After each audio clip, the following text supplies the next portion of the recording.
다음 세대가 자라고 있습니다. 하나님의 은혜입니다. 감사할 일이죠. 귀한 자녀들이 태어나서 기저귀 속에 있던 녀석이 이제 아장아장 걸음마를 배우면 얼마나 기쁜가요? 참으로 놀라운 신기한 은혜죠. 그런데 이제 이 녀석들이 또 선교원을 가고 어린이집이나 또 유치원을 가면 또 새롭고, 이제 또 학교에 가면 학교에 다녀오겠습니다 하고 가는 뒷모습 보며 얼마나 흐뭇한가요? 나중에는 자라서 어른이 되고, 그리고 시집가고 장가가서 저 녀석들도 자기 자녀들 데리고 이번 명절에 와서 크게 엎드려서 부모님께 절을 올릴 때, 그 절을 받는 그때의 부모의 심정은 정말 흐뭇하고 기쁘고, 아, 내가 인생을 헛살지 않았구나, 그래도 바르게 살아왔구나, 그런 기분과 함께 감사와 기쁨이 넘치게 됩니다. 사실 저 위로 어르신들이 부부 생활을 잘 하시고 노년에 이렇게 승리하여 모두 행복하게 보지요. 그런데 사실은 그분들이 그렇게 노년을 아름답게 마무리할 수 있는 이면에는 젊은 날 부부가 정말 풍비박산되게 깨질 뻔한 일도 많고, 그런저런 어려움들이 정말 있지만 잘 참고 참으로 하나님 말씀 붙잡고 이겨내어서 그래서 아름다운 노년이 있습니다. 행복한 노년이 그래 있습니다. 우리 젊은이들은 그걸 모르죠. 그래서 가정 안에 자라나는 다음 세대가 있다는 것, 그리고 그렇게 잘 자라도록 뒷바라지 않은 부모님들이 있다는 것은 한 가정 가문의 행복이 아닐 수 없습니다. 각 교회의 행복이 아닐 수 없습니다. 그런데 그렇게 자녀들이 자라나는 것이 우리의 행복인데요, 하나님 아버지 앞에는 저와 여러분이 다 자녀들입니다.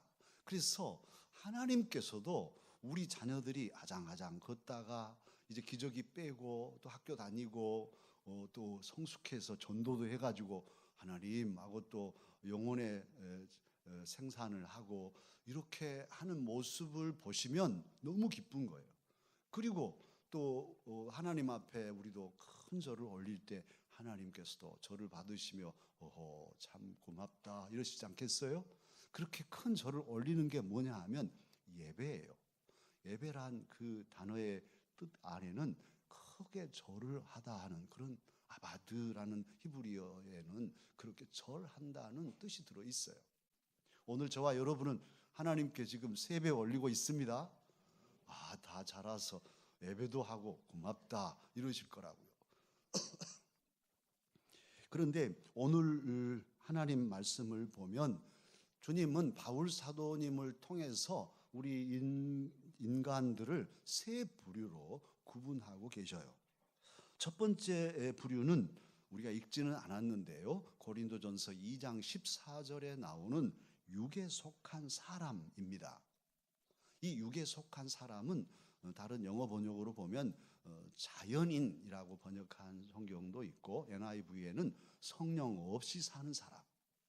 그러니까 성령의 은혜를 아예 모르고 예수님을 믿지 않는 모든 사람들은 다 자연인이에요. 그런데 이제 3장 1절로 또 3절에 나오는 이 육신에 속한 자는 어떤 사람이냐 하면 예수님을 믿는 사람이에요. 성령의 은혜를 경험하고 성령께서 감동하심으로 예수님을 믿습니다 고백한 그리스도인인데, 이 그리스도인이 성령의 감동을 따라 살아야 될 텐데 그렇지 않아요. 성령의 감동을 무시하고 소멸을 시키고 내 옛날 습관이나 내 인간적인 육신적인 욕심이나 또는 감정, 육신이 원하는 어떤 그런 것들을 따라 사는 사람. 그래서 이를 가리켜 그리스도 안에서 어린아이라. 아이들은 막 자기가 하고 싶은 거 있으면 막 앙탈을 부리면서도 기어이 달라고 그러잖아요. 그러나 어른들은 안 할 것, 할 것을 가리고 성숙하니까 절제하는데 아이니까 잘 안 되는 거예요. 그래서 옛날 구습을 쫓아서 도로 도로 그렇게 살아가는, 그런데 그리스도인인 이런 사람이 있다는 거예요.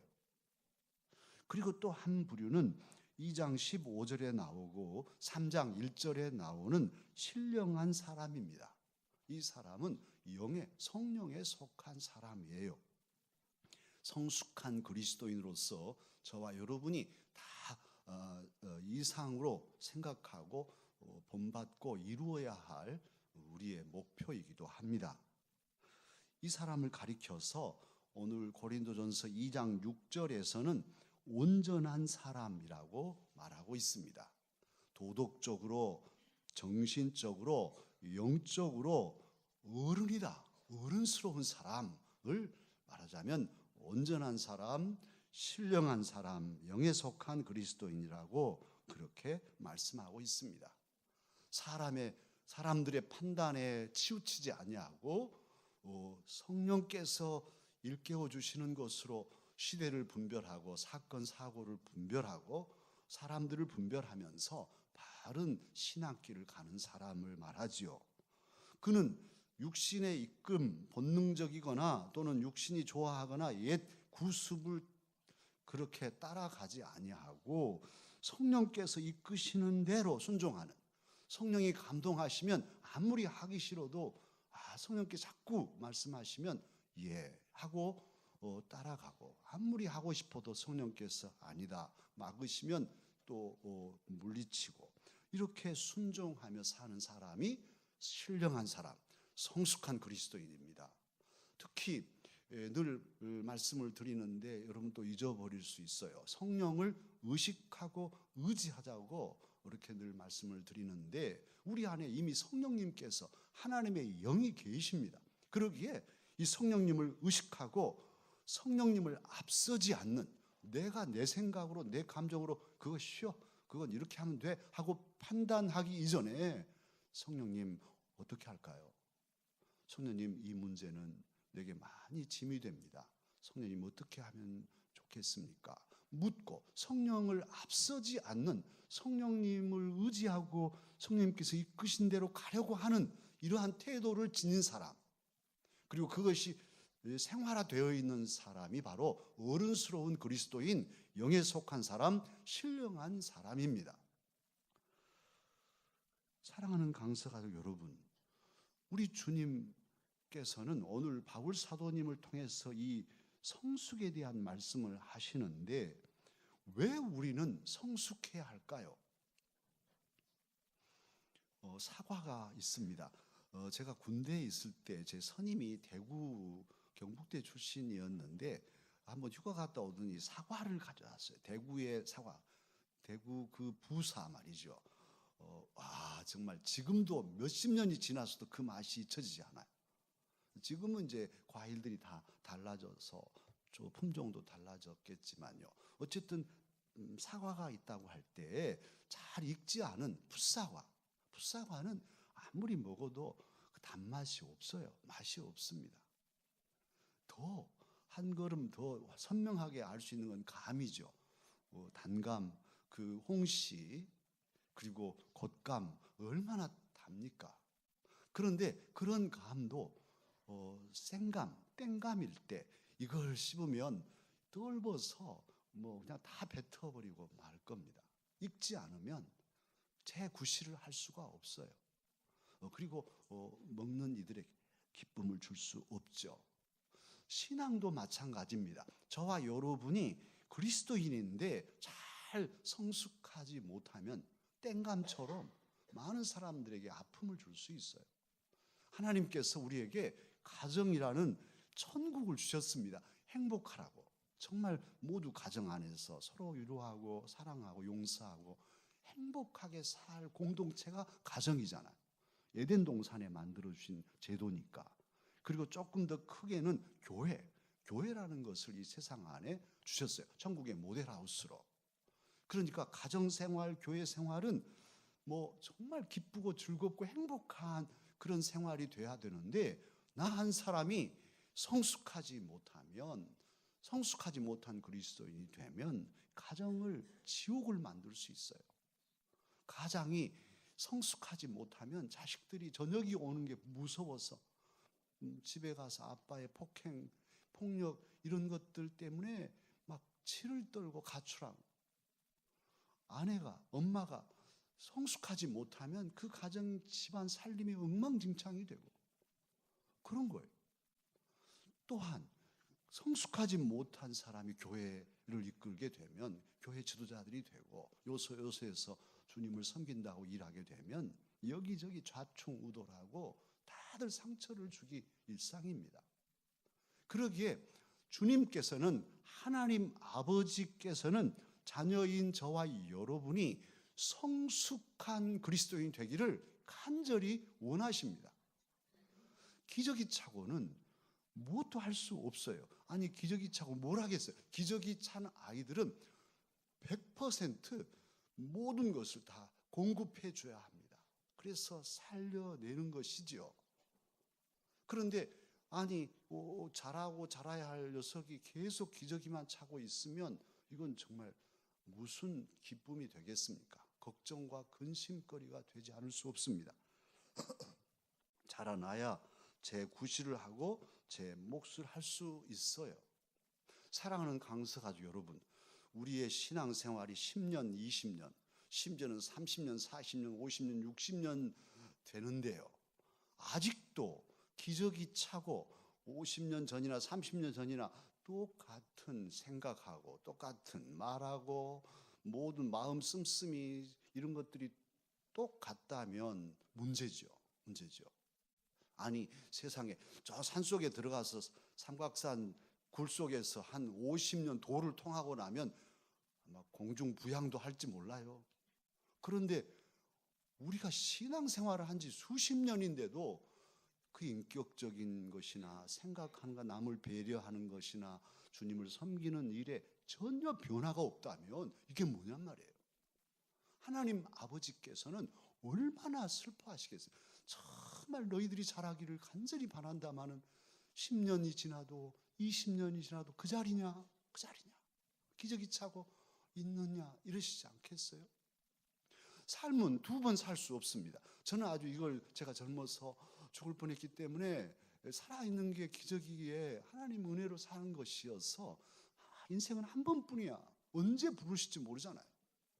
그 한 번뿐인 삶을 어떻게 살까? 어떤 게 정말 가볍게 사는 것일까? 두 번 살 수 없는데 다시 살 수 있다면요, 마음대로 한번 살아보고 나중에 그렇지, 할 수가 없어요. 그러기에 한 번뿐인 삶을 내가 그리스도인으로 하나님의 아들로 딸로 사는데 어떻게 살까?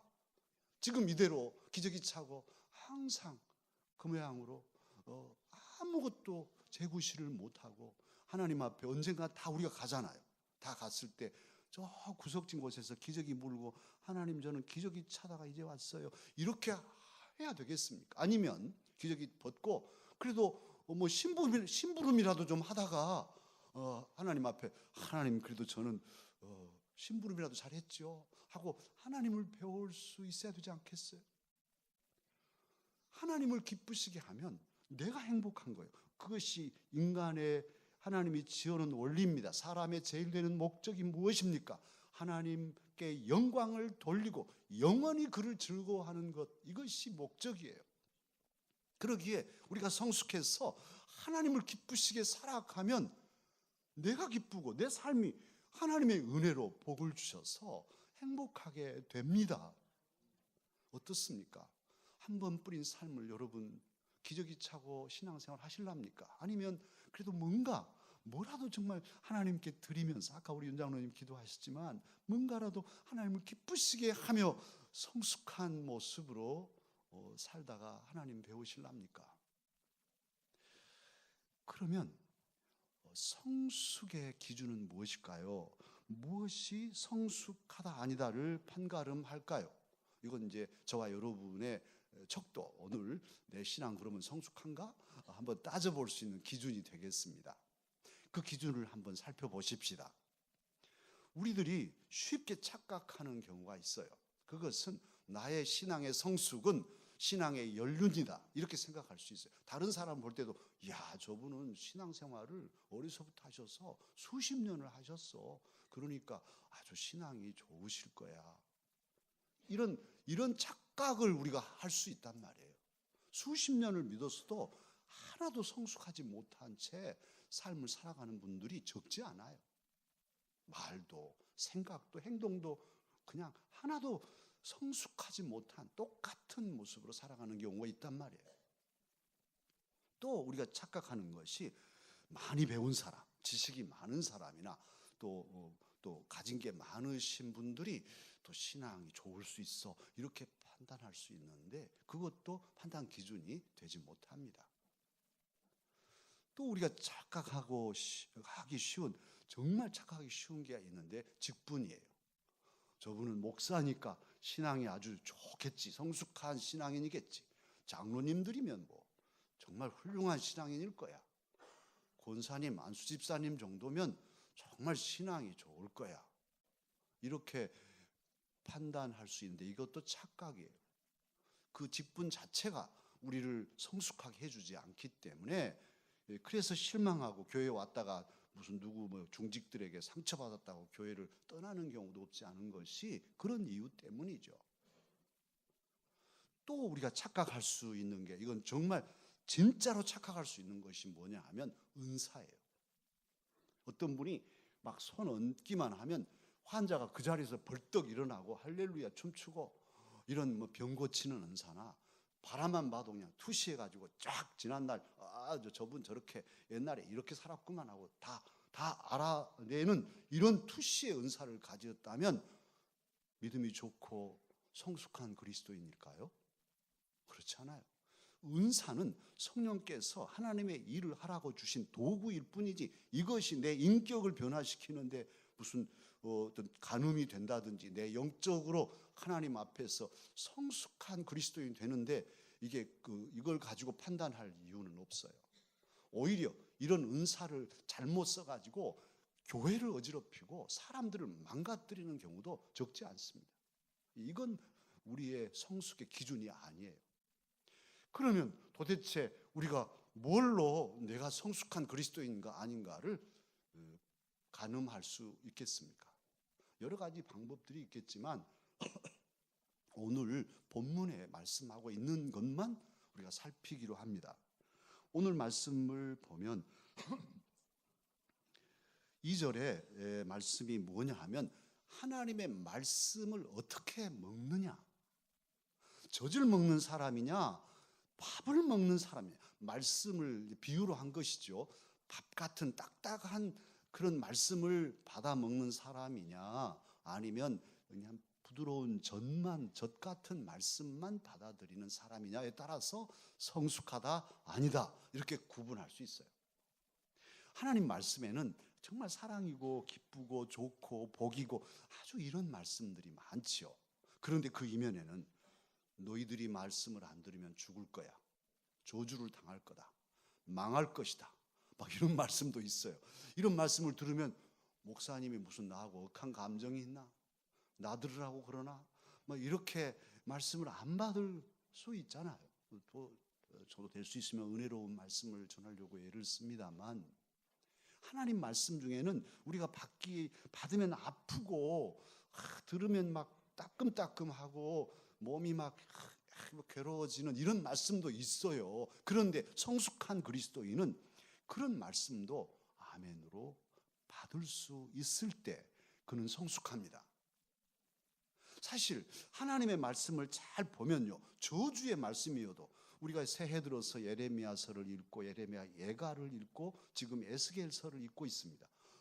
참 이 상서로운 연초에 뭐 나라가 망한다 뭐 이런 말씀들을 읽으면서 새벽에 우리 새벽 기도회 하시는 우리 성도 우리 가족들에게 참 미안하기도 했어요. 그러나 그때 깨달아진 게 그래, 이 상서로운 때 또 우리나라는 어지럽고 그러니까 우리가 이 말씀을 듣고 깨닫고 고치면, 그렇게 안 하면 산다는 하나님의 사랑의 메시지였어요. 할렐루야. 그래서 모든 말씀은 우리가 달게 받고 잘 사귀고 그 말씀에 따라서 바르게 살면 은혜요 복입니다. 그러기에 성숙한 그리스도인들은 어떤 말씀을 주어도 잘 사귀어서 소화시키고 또 삶 속에 이걸 실천해서 은혜롭게 사니 성숙한 거죠.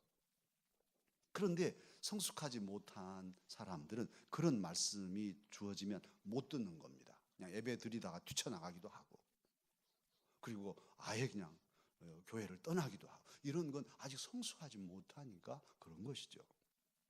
두 번째, 오늘 본문에서 성숙을 가늠하는 기준 두 번째는 3절에 있습니다. 그것은 공동체의 삶의 모습으로 판단할 수 있다는 거예요. 특히 고린도 교회에는 무엇이 있었냐면 시기와 분쟁이 있었습니다.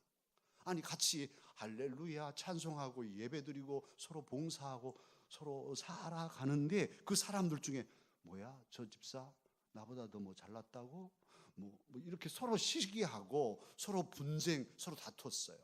또 특히 뭐 게바파, 바울파, 아볼로파, 그리스도파 막 나눠져 가지고 파당이 만들어져 있었으니까요. 고린도 교회에는 병 고치는 은사, 방언의 은사, 예언의 은사, 여러 은사자들이 많이 있었습니다. 그럼에도 불구하고 바울 사도님은 오늘 본문에서 그러잖아요. 너희들은 그리스도 안에서 어린 아이다. 내가 밥으로 먹이지 못하고 저주로밖에 못 먹인다. 그들의 신앙은 참으로 세상 사람들이 볼 때 잘 믿는 것 같았지만 그 삶 자체에 시기와 분쟁이 있는 것을 볼 때에 영적인 수준이 갓난아기 같다고 사도는 판단합니다.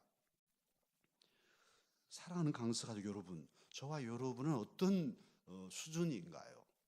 잘 두 가지의 기준을 가지고 자신을 판가름해 보면 내 영적 수준이 어느 상태인가를 알 수 있을 것입니다. 대부분 다 아주 성숙한 부분은 못 되지요. 저도 역시 아직도 계속 성숙해 가야 할 목사입니다. 그러면 어떻게 해야 우리의 신앙을 성숙한 신앙으로 자라게 하고, 그래서 재구실을 하고 값지고 목진 삶을 살 수 있겠습니까? 한 번밖에 살 수 없는데. 그 비결도 오늘 본문에 있습니다. 본문에서 지적한 바 첫 번째는 사람을 따르지 않는, 사람에게 매이지 않는 신앙생활을 할 때 성숙할 수 있습니다. 오늘 본문 4절 이하에서 바울 사도님을 통해 주님은 말씀하시죠. 나는 바울에게 속했다, 나는 아볼로에게 속했다고 말하는데 그렇게 어느 한 사람에게 매인 삶은 육의 사람이다. 성숙하지 못한다. 이렇게 규정하고 있습니다. 그리고는 바울이 무엇이냐, 아볼로가 무엇이냐, 중요한 것은 하나님이고 예수 그리스도이시다고 말씀하신 거예요.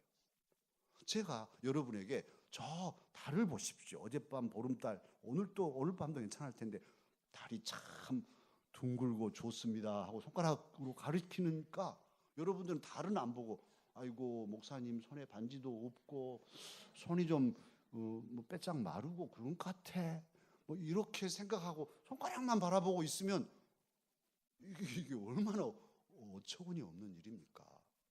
바울 사도가 복음의 씨를 심고 아볼로가 물을 주면서 주님을 보라고, 예수님 닮자고, 하나님의 은혜로 살자고 그랬더니만 주님 하나님 어디로 가고 바울 사도 이 훌륭한 분, 저분은 말이 누구누구 막 손수건으로도 병도 고치고 막 그런 분이야.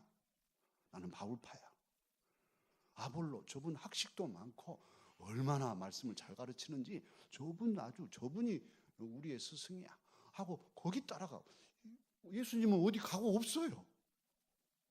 물론 바울과 아볼로 존경하고 귀히 여겨주는 것 귀한 일이죠. 여러분이 담임 목사를 귀히 여겨주는 것 정말 고맙죠. 그러나 제가 예수님 되고 예수님은 어디 간 곳 없다면 저는 죽을 일입니다. 하나님한테 벼락 맞을 일이에요. 참으로 오늘 바울 사도님은 그러기에 우리는 아무것도 아니다. 아무것도 아니다. 참으로 우리가 심고 물 주지만은 우리는 아무것도 아니다. 나 정말 무익한 종이다. 오직 자라나게 하시는 분은 여호와 하나님이시다. 그렇게 오늘 말씀하고 있습니다. 그러기에 저와 여러분 앞으로 말씀의 사역자들에 대해서 뭐 교회 학교는 선생님들, 각 목장의 목자들 소중히 여겨 주시지만 그러나 그 어떤 한 사람에게 매여 가지고 그 사람 그 정에 매이고 그 사람 품에 매어 가지고 교회 생활을 하고 파당을 짓고, 그렇게 주님은 던져버리고 교회 사랑한다면서 교회에 막 파당 나누어서 싸우고 피 터지게 싸우는 이런 어리석음은 우리가 결코 본받지 않아야 할 모델입니다. 저와 여러분 주님을 바라봄으로 믿음의 성장을 이루는 사람 되십시다. 두 번째 비결이 있습니다. 어떻게 해야 우리의 신앙이 자랄까? 오늘 9절에 보면 우리는 하나님의 밭이다, 그렇게 말씀하고 있어요. 바울 사도님과 아볼로라든지 말씀의 사역자들은 하나님의 종들로서 씨를 심고 물을 주지만 너희들은 하나님의 밭이다, 이렇게 말씀하시잖아요. 사실은 모든 그리스도인들이 다 밭이에요. 그래서 예수님 옥토의 비유도 말씀하셨습니다. 우리들의 마음밭을 옥토로 만들어서 모든 걸 제하고 말씀을 주실 때 누가 말씀을 전해주든지 하나님의 말씀 씨앗을 옥토에 잘 받고, 또 여러 믿음의 형제들이나 또 사역자들이 이렇게 북돋아주고 물을 줄 때 그런 은혜들을 흠뻑 받아서 품는 것은 우리 몫입니다. 자라나게 하시는 분은, 이 싹이 터서 자라나게 하시는 분은 하나님이시지만 말씀의 씨앗을 받아 품고 또 물 주실 때 그 은혜의 물을, 강물, 생수를 우리가 품는 것은 우리들 몫이에요.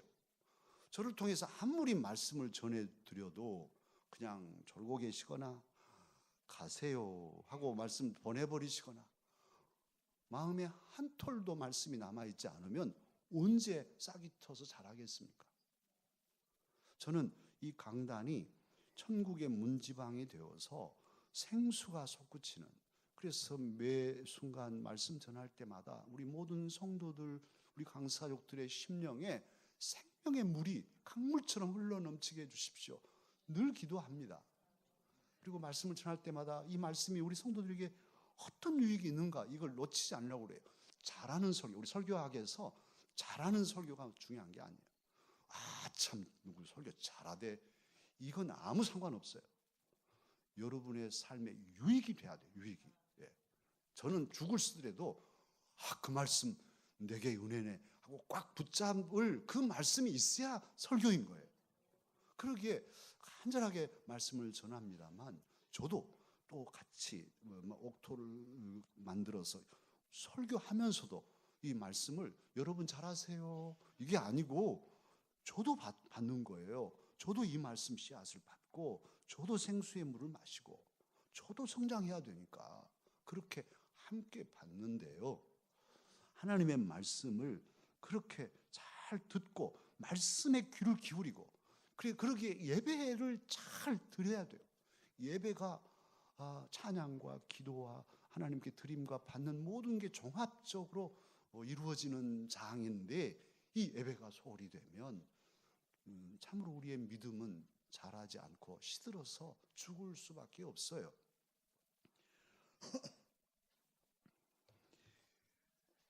피터팬 증후군이 있죠. 피터팬, 항상 아이로 살아가는 피터팬 말입니다. 그런데 의학적으로 정신과에서 말하는 것인데, 몸은 어른이 됐는데도 생각은 또 어떤 마음은 항상 어리게 살고 싶은 거예요.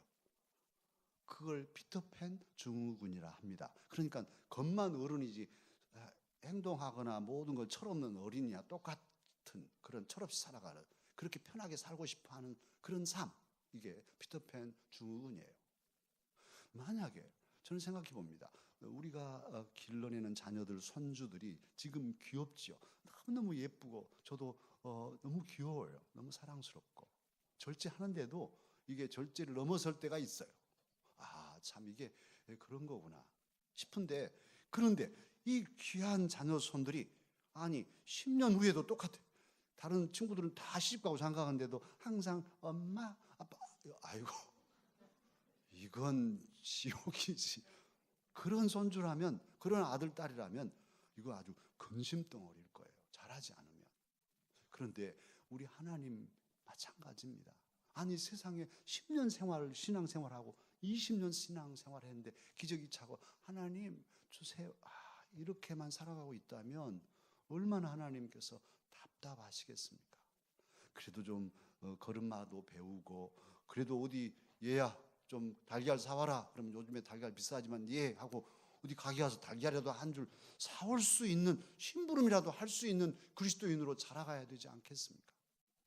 주님께서는 그러기에 오늘 이 시간 저와 여러분에게 성숙하라, 나의 신앙 성숙한가 돌아보게 하시고 말씀을 주셨어요. 우리 모두 참으로 하나님 말씀 품고 예배에 승리하여서 주님께 나아갈 때 주님께서는 우리를 성숙한 그리스도인 되게 하여 주실 것입니다.